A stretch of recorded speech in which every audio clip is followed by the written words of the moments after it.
नमस्कार.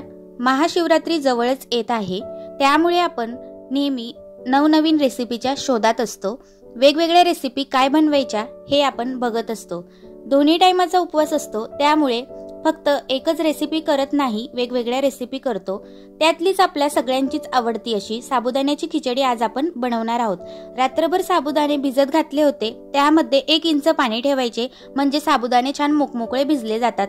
त्यानंतर बारीक चिरलेला बटाटा पाण्यामध्ये ठेवला, बारीक चिरलेल्या मिरच्या घेतल्या, त्यानंतर कढई तापवायला ठेवली, त्यामध्ये 1 वाटी शेंगदाणे टाकले, छान भाजून घेतले.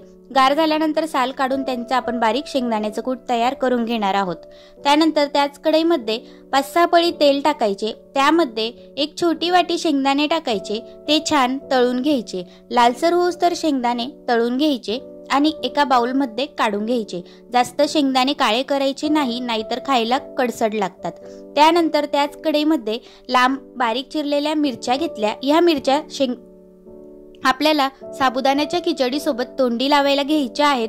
फक्त खिचडी कोरडी लागते, नको नको वाटते. जर मिरच्या तळून घेतल्या तर अगदी छान.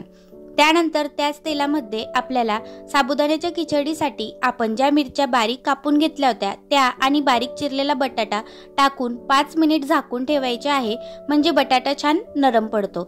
छान दोन्ही गोष्टी फ्राय झाल्यानंतर यामध्ये आपण जे शेंगदाण्याचे कूट बारीक करून घेतलेले होते ते टाकून घेणार आहोत आणि तेलामध्ये फ्राय करून घेणार आहोत. अशा पद्धतीने जर साबुदाणे केले तर अगदी मोकमोकळे होतात. आता आपण जे साबुदाणे भिजत घातलेले होते ते यामध्ये टाकून घेणार आहोत. सगळे साबुदाणे यामध्ये टाकून घ्यायचे.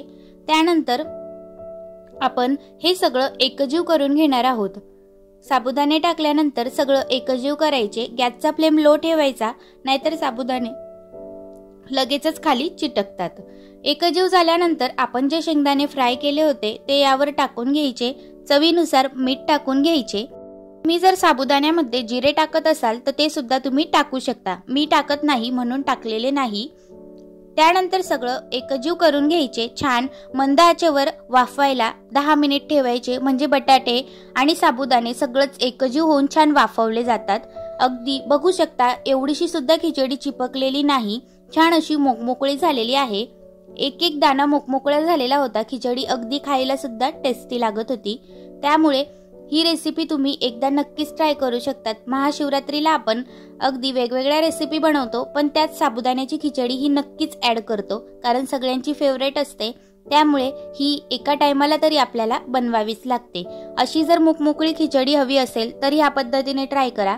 आणि जर तुम्हाला आजचा माझा साबुदाण्याच्या खिचडीचा व्हिडिओ आवडला असेल तर चॅनलला लाईक सबस्क्राईब नक्की करा आणि जास्तीत जास्त शेअर करा.